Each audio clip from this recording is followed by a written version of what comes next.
I have a couple of questions to you, Angela. Maybe let's start with how did you start freelancing? Because that's the question we're asking everyone, and that's the most interesting. You know, how did this happen?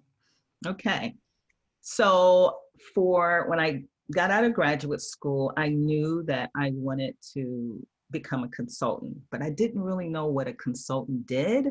So I said, well, why don't you get a job with a consulting organization and then they can teach you and then you can go do your own thing. So I got the job, and in 6 months, guess what happened?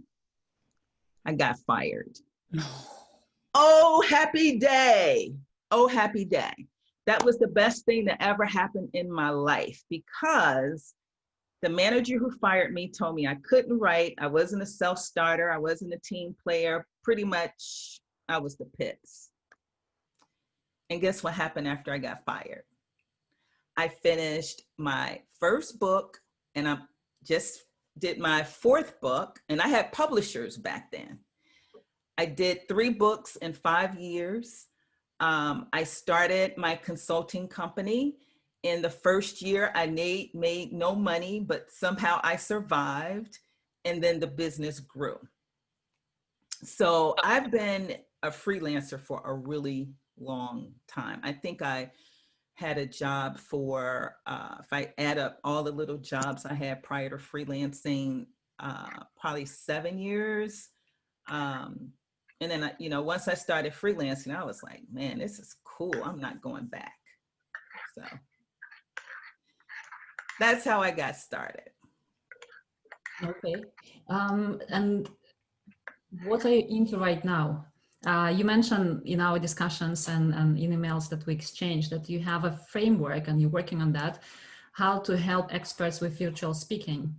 And on top of that, you declare that you can multiply your income by speaking. So Absolutely. tell us about that. So think about it. Okay. When I started my business, I was like fumbling, bubbling, trying to figure it out. I didn't know what I was doing. I seriously didn't. I'm not even sure I know what I'm doing now. But at any rate, I mentioned that I wrote a book. I had a publisher who saw some other work I did and said, hey, can you write a book? So I wrote a book. That book opened the door to public speaking, right? And I promise you, I did those 3 books in 5 years. I never marketed one time for 15, 17 years. I never had to market because I did 3 books on the topic that I was working on at the time. And what did that make me? An expert. And so writing a book, it doesn't have to be a book. It can be an e-book. It can be a white paper. It just has to be something that's got some meat to it.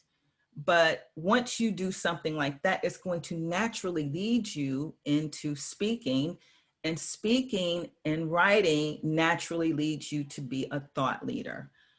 If you don't remember anything else I say, thought leaders make more money. It doesn't matter what profession you're in. I don't care what you do. You can be in IT, you can be a graphic designer, you can be an attorney. It doesn't matter. Thought leaders in every industry make more money and they get more contracts, period. So my journey was, I had a consulting company. It was only me. I hired preferred providers. I may have had maybe like 15, 17, not all at one time, but as I got books of business, I would hire these preferred providers to actually deliver to the client. And everything was going really well for me. I was having a great time. But I have to tell you this because it will explain what I'm saying to you now. One day my child came running through my bedroom door, unannounced, not knocking again, to announce that they were having a hot flash. This took me aback because the kid was 12 and the kid was a boy. Long story short, my child was diagnosed with leukemia, and that caused a pivot in my freelancing business. It caused me to go online and start to figure out, I can't travel all the time as a consultant. How do I earn some income online? Which led me eventually, after I fumbled and bumbled around, led me eventually back to speaking and training, because that's what I love to do. That's what my customers like to pay me for. And so that's what it is. And so when COVID hit, how many of you guys have really been impacted by COVID? Let me see your hands. Okay. Have you been impacted in a positive way? Give me a thumbs up if it's been positive for you. Okay, so there's three, and some couple people maybe not, 3 out of the majority of us who can say thumbs up. You know, I believe that you can use public speaking so you all can have a little bit of a thumbs up, and you can use what you already have and pivot that thing, reshape it so that it's relevant for today. So I am just going through a COVID pivot right now. My consulting company morphed into helping mature workers to become self-employed. And I was doing a lot of teaching and training of that online. COVID hits, and a lot of people were like, I don't have to pay you, right? Because I can go to all of these free speaking and training things online. So I don't need to really pay you, because there's still tons of free stuff out there, right? So then I start looking at, what are people saying to me, you know, as a freelancer? They were asking me, help me learn how to do sales presentations online. You do it so well. Come host our own online events. Help us take our offline program online. So those were the things that people were coming to me for. I wasn't marketing that. And so if you're getting that, don't overlook that. Don't think it's a one-off. If you're getting people coming to you, asking you to do something that maybe you never thought about selling, but it's something that's a part of who you are, don't lose that. There might be another line of business for you. So let me share my screen. So I then did a pivot. And I started doing what people were asking me for. And that was, I created this concept of the Virtual Speaking Academy, because so many people were coming to me saying, you know, you're so comfortable, you do this thing so well. I don't like doing it. My hands start to sweat. I don't know how to deliver. What about my presentation deck? Because now everybody has to present online. Now, when we were just talking a little bit, some of you guys say you're not presenting online. Yes, you are. Yes, you are. However you're doing that, whether it's one-on-one or whether it's to a group. But I truly know, and I believe that if you add speaking skills to your repertoire of skills, you're going to be known as a thought leader, and it's going to elevate your pricing and also how often you are booked as a freelancer. So this is my motto for the Virtual Speaking Academy. It's online. G is for get the gigs. So again, it doesn't matter what industry you are in, you need to get some speaking gigs. Now, if you don't like public speaking, this is a great time to do it, because you can do it online. You don't have to really see the people. You don't have to really dress up. Get some gigs. Where are you going to find them? All over the place. You know, your professional associations, your community organizations. People are looking for speakers. So I teach people how to get the gigs. E is for, it's called the GEM system. E is for excite and delight. How do you excite your audience? If you're speaking to a group, how are you going to engage them and excite them? Everybody's sitting inside of a box. I teach people how to get out of the box, literally. I do presentations where this building, I'm in my house. I don't have my green screen up now, but I'm in my house and I'm standing next to my building, which doesn't exist in a physical address. It's in cyberspace. Get outside of the box, depending on what you're doing. Excite and delight. Everybody does polling. Polling is getting boring. How can you bring some tips and tools into your presentation so people are fascinated? You know, what do? They said what, 70, 80% of people are multitasking, and I see some multitaskers right now. But I know how to keep people from doing that, because you just call on their names and say, hey, so-and-so, what do you think about this? Then they come back over to the Zoom call. Excite and delight your audience. Monetize. I'm going to go through a couple things that you guys can do, regardless of industry, to monetize public speaking. And then how do you maximize everything you do? Because you don't want to just be working. You know, I mean, I've been doing this long enough to know that we can do so much, you know, of just working. And Lord, don't even add in the administration part of freelancing, which everybody on this call probably hates. So add that in. And if you don't have a team to back you up, if you're solo for real, this is tough, right? So I'm going to give you some red hot tips on how you can build your own stage, because again, I believe all of you guys need to be doing some of this.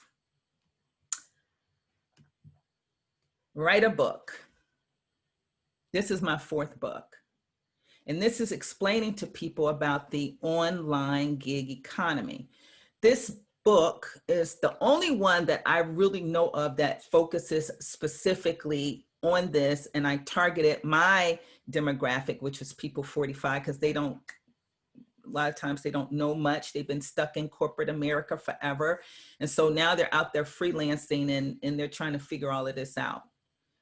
So this is how you write a book. This is easy. Okay, so you're an expert in whatever you're doing.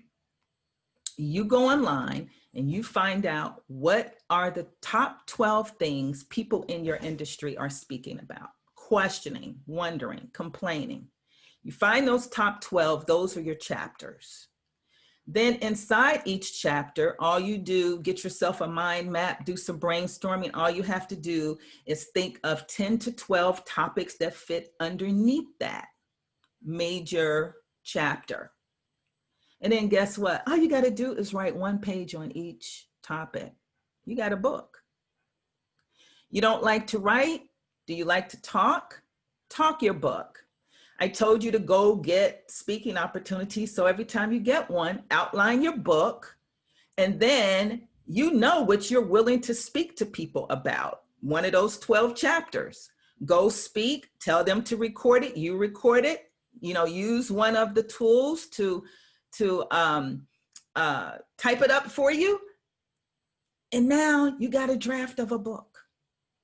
All of you guys need a book. It don't have to be, you know, a thick book. Do an ebook, do something, but you've got to have something. If you want to command top dollar as a freelancer, you've got to have something. And the reason why I tell you to do research is because if you do research and you get those top 12 things, everybody's going to want your book.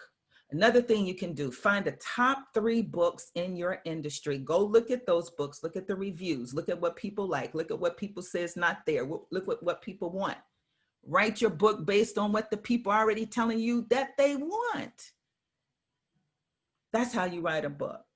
Don't be wasting all of your time with all of that crap we used to do back in the day. Write a book based on what people want. Make sense, anybody? Okay, I'm just speeding through some things. Teach. If you are a freelancer, you should be teaching. That's how you become a thought leader. And I know. I can tell by the whites of your eyes, some of you are saying, I don't want to teach, I don't want to speak. But you do want to speak inside of you, you do, because you're here and because you have to. Teach something. You take whatever your hottest skill set is and you chop it up into little bits and you do quick teachings on that. You don't have to teach a course if you don't want to do a course, but I do recommend having a course. But you chop it up, and then when I see you on LinkedIn, you know, you can tell me about, you know, graphic design. You can say, oh, you know, today I'm going to chat about, you know, graphic design, the hot colors for 2021. 3 minutes, you've taught, you're done. Tomorrow, I'm going to talk to you about, you know, I don't know anything about graphic design, so it's hard for me to even come up with examples. But whatever the next hottest issue is in graphic design, I think you guys understand what I'm saying. Teach something. You got to teach something if you want to command top dollar as a freelancer. So I know that it was like a long answer to a short question, right? No, and actually that answers my other question exactly about the book, how do you start? And you put it so easy, I can't stop smiling, and just so brilliant. I could do it just tomorrow already. But I have a question, because we have some speakers today in the group. And Paul, I wanted to ask you actually this question. Would you mind sharing your experience since you're here? I can fully support what Angela is saying. If you move to thought leadership, all of a sudden you will be seen as a thought leader, and it means you will attract different customers, but also have different fees. So it is a very easy step to make that happen. And the other thing, and I also love what Angela says, it's simply start doing it. Start doing it. Look what the market needs, and then make a move. Emotion beats meditation every single time. That's what I say. So I think it's great advice and a great perspective on how to make that happen. Thanks a lot, Paul. You know, and this is the thing that's happening right now. You know, I do a lot of training. And so people are saying to me right now, well, it's hard to find paid gigs because, you know, stages are dark, conferences are canceled, blah, blah, blah. There's tons of gigs, right? They might be unpaid, but this is how you monetize something that's unpaid. First of all, you're going to negotiate up front. You're going to try to get some money. See if they got a little bit of money. A little bit of money is better than no money. So if they only pay you $100 to speak, you will speak for free. Take the $100. So try to get a little money up front. If they say, hey, I really don't have to have any money. So you've got to figure out now, how do you get paid for that time? You've got to put this speaking piece into your business development plan. So you think about, okay, so they're not going to pay me up front. What am I going to get out of this? And how is this going to feed into my business development plan? So think about, will your likely customers be there? If someone is asking you to speak someplace and there are no customers for you, then you should think of that as a test run, right? Just you're honing in your speech. Think of it as a test run. But if your likely customers are going to be there now, this is getting juicy. You got to think about this thing differently, because this is business development.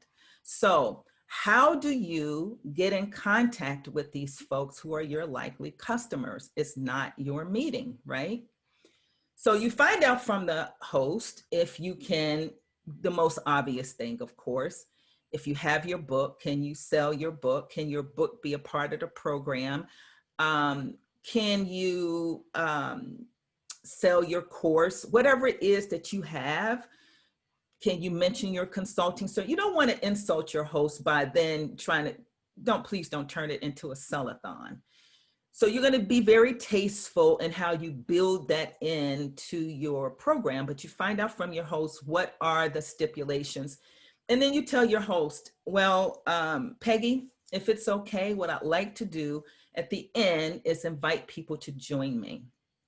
And at the end of your presentation, you've got an offer. So you've got something where, you know, people are going to opt into your list. Now, remember, I said if this is your ideal market. So these are people that you can then later sell something to. So you get some kind of opt-in situation. you can also this is what I call giving away free stuff from the stage, the virtual stage. How many of you guys have a digital business card? One person has a digital business card. What is Okay, it? I'm putting mine in chat. I want you guys to take a look at it. I don't even know if I have a picture of it right now, but you need to have a digital business card because, well, let me just go to mine and then I'll put it in chat. Because we're in a digital world right now. And because it's not going to go away, you know, anytime soon. Are you guys opening up where you are? Everything open? Everybody's moving around? Yes, no? No, it doesn't look like people still, they're not moving around. Let me show you my digital business card. I'm going to tell you why you need one. Okay, so here it is. The good thing about this type of card, because there are others, but the good thing about this is that you can promote whatever you want to promote. So I'm promoting my virtual speaking summit, and there's a picture of me. How many of you get business cards and then you can't remember what the person looks like when you get home? Come on, be honest, raise your hand. Then look, all the ways that you can connect with people. You can scan me online and go to my website. Isn't that cool? Then you can connect with me all of these different ways, all of my social media, you can get on my calendar, you can do all of these things. And then what I did on my second page is I'm actually promoting my virtual speaker summit. Now, I want you guys to be aware of what I'm doing right now. I'm selling you on this business card. I sell these. But now, the way I'm doing it, do you feel like you were sold? Anybody feel like they were sold? If you do, I'm sorry, because I didn't want to do that. This is what you have to do as a freelancer. So you've got to get affiliate stuff that goes along with what you do. So if you get somebody, tell me what your profession is. Somebody unmute and tell me your profession. Come on. Copywriter. What do you do? A copywriter? Yep. Okay. So you probably would want to get affiliate programs. Do you have a program? Do you write? Do you speak? Do you have a book? Not yet, but I will after I get off this call. Okay, until you have yours, go find somebody else's affiliate program that you can sell. So if you had a digital business card on your second page or your first page, if you want it on there, you would put Joe's copyright, whatever. And if you get one that's white labeled, you can put your own name on it until you write your own. And then you sell that. That makes you an instantaneous thought leader.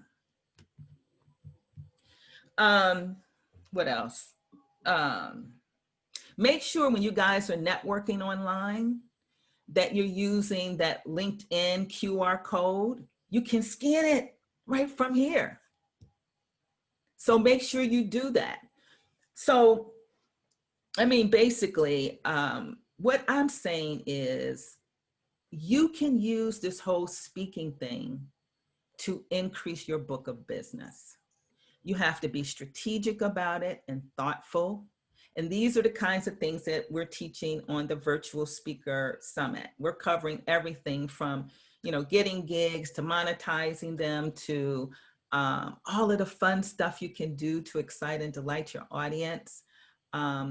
So you guys are welcome to attend.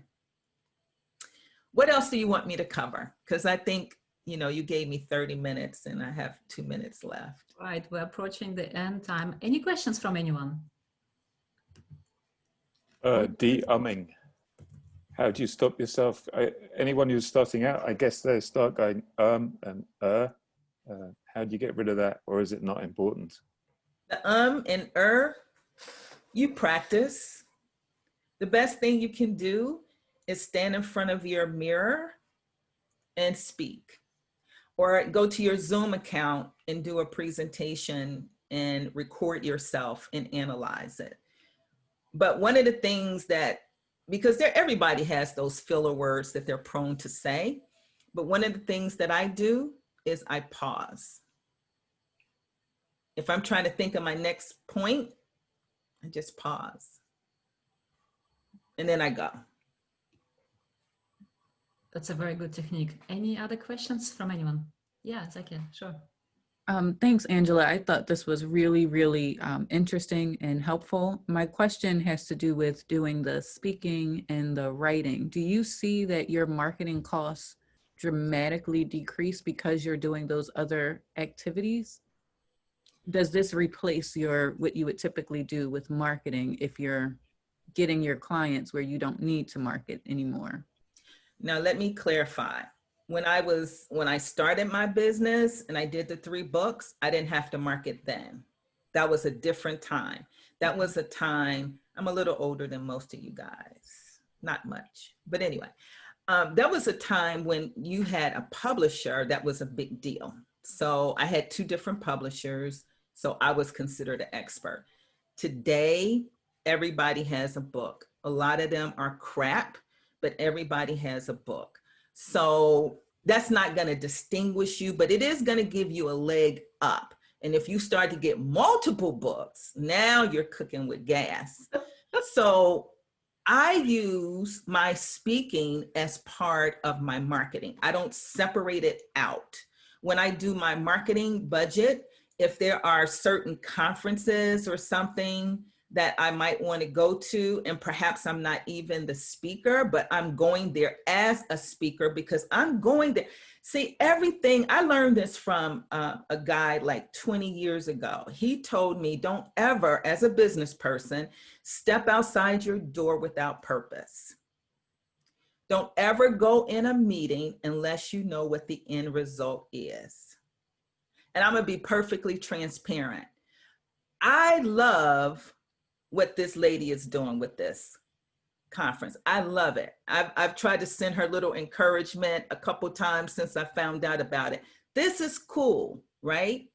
But you guys are my target market. So I want to be here. So the time, the money that you spend to go where people are, and this is the mistake that a lot of freelancers make. They go to conferences where people like them are. They're not going to buy for you. You need to go to conferences like that. You know, if there's something you need to learn and sharpen your skills, do that because that's part of your professional development. But you go to conferences where your target market is, because then you can connect with people. How many of you guys, you should all have sales funnels, right? Hands up, sales funnels. Okay, you got to have a sales funnel, and let's make it simple, you know, because you can hire all of these mumbo jumbo people who will sell you these really complicated things that if you don't have the income to support, you can't even manage it. Here's a simple way to do a sales funnel. You look at your book of business and you divide it into 3, and you say, what is the one thing that people want the most, they buy the most from me, that is the cheapest thing for me to produce. It takes little time, effort, and money on my part. That's the beginning of your sales funnel. That is the honey you use to attract your customers. So that's the thing that now becomes your lead magnet. And by that, I mean the thing that you offer to people for free. So you put it on your blog, you put it on your website. When you send out your marketing emails, you keep pumping that. Now, how do you find a lead magnet that people are going to want in your industry? You got to do research. I am the hugest proponent of research. I research everything I do. So you look in your industry, what is the top issue everybody's talking about? That's where you get a lead magnet. You know, you connect the top issue with your expertise and you create something that everybody wants. Don't spend a lot of time on it. This could be the top 10 tips of 2021. And you got the tips from the crowd, from the industry, right? And I'm not telling you to plagiarize anybody's stuff. That's illegal. We don't do that. But I'm telling you, you get the concepts from your industry and you bring it over, you turn it into a checklist, you get your graphic designer to make it look pretty. You have at the end of that, you're going to have something as an upsell. Hey, if you want to know more about these tips, we've got a training coming up. Hey, if you want to know about this, connect with me for free consulting, whatever that is, whatever that is. And then you've got your lead magnet, and that's the thing that's going to draw in your ideal customer. So that's the first part. It's just the honey. Your middle tier is where you're going to start making more money, right? So I don't know what you guys do, but for some of you, it may be an introductory consulting package. It may be an introductory course. It may be something, you know, that you offer to people that is not real expensive, right? So a lot of people say, hey, start at the $47. And you can, but it's usually somewhere between 47 and maybe all the way up to like $4.97, you know, depending on what value you're bringing and if you have bonuses. And let me give you just my thought about bonuses. Bonuses are the same thing as a lead magnet. They're quick, snappy little things that people want to have. So for example, for the Virtual Speakers Summit, one of my lead magnets that I know everybody wants is nothing but a sheet that tells you about, I mean, I think it's like 4 pages, you know, it's a 4-page spread, but it tells you about the different platforms. And I recommend the ones I like. I have people who look at platforms all the time and say, hey, you heard of this, you heard of that. I hadn't heard of this platform that you're broadcasting to. But I've already did the research. So I know everybody's saying, what's the best platform? What should I use? So I tell them, because they told me. Those are your bonuses, right? So the more bonuses you add to your product, the more you raise the price of the product. But again, you're keeping your eyes on the market, you're doing your research, you're figuring out how do you give what people want. And then your final piece of your funnel, some people have 4 parts, I like 3, because I don't like a complicated life if I can avoid it. Your final part is a lot of access to you. So if your middle part is here's something that's pre-recorded, you know, every once in a while, come on Zoom and cheer you up. But if the end of your funnel is access to you. So those are live courses, one-on-one consulting, those kinds of things. So does that make sense? Absolutely, that's very detailed, very short to the point. But I have one last question, if I may. Talking about speaking career, I understand it's investment, right? To publish the book, to promote yourself. Then what's the time frame for you, particularly, was it to develop this as your full-time job? When I first started consulting? Speaking. I've been speaking forever. Okay. So I don't even know. Remember I told you that I did the books and then people just start asking me to speak. And what I would recommend to people is if you don't feel comfortable speaking, there are speaking coaches, there's, Toastmasters, virtual speaking summit. I mean, there's lots of tools. But you just need to practice. Paul said it right. You just need to do it. Stop being your own worst enemy and procrastinating, because as freelancers, this is what I found. I found that most freelancers like me, whatever it is you're good at, you're really, really good at it, because you wouldn't have enough nerve to go out on your own, as a copywriter or, as a, business consultant or whatever you do. You wouldn't have enough nerve if you weren't good. So you're good at that. And so in order to make your business work, there's all of this stuff. Business is so complicated. When I first started in business, I didn't have to do half the crap that I have to do now. But it's very complicated. But that's where, you know, sometimes good partnerships come in. You know, the freelancers getting together. You can get a freelancer to do your bookkeeping. If you're a copywriter, you write their copy. You know, just do some trading back and forth, because until you start making a whole lot of money, you're not going to probably be able to afford this whole suite of team members that you need. And, you know, me as a freelancer, I don't want staff. I really don't want to have a staff. I love to be able to hire other freelancers to help me. Sometimes we barter, sometimes we pay each other, whatever it is, but this is who I like to support. I don't want the burden of staff people. I like contractors. You know, if it's not a good relationship, we say goodbye, no legal issue with it. So, I'm sorry, I'm going on. Anyway. No, that's absolutely fine and perfect. And I think we're following the same guidelines in a way that we want to collaborate with fellow independent professionals. And October and the platform that we have for this event is actually the place to find these partners and supporters for your own business. So do connect with as many people as you can during these days. Because all the contacts you make, you can download them and you know, continue conversation after October is finished. And all the sessions that you see, actually, you can rewatch during the year. So if you want to come back to this session particularly and, you know, be motivated to write a second book already, you can do that, definitely. I'd like to say a big thank you to Angela for joining in her mega busy time. And is your event free, or there is a... It's free. It's next Thursday, Virtual Speakers Summit.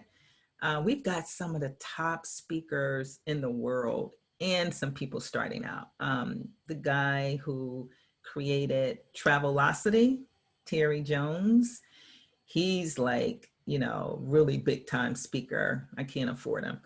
And then Sam Richard, he's one of the top 15 virtual speakers in the world. We've got TEDx speakers, book authors, and it's free. So we would love for you guys to join in. Oh, that's awesome. You're doing a fantastic job as well. So well done. I'll definitely be there. All right. Thanks a lot, everyone. Have a great evening. And I see you tomorrow. I hope we start 10:30 with a very creative session with Tessa Gossens and then 3 others. So check the schedule. See you there. Connect with people. Enjoy your evening. Big hug.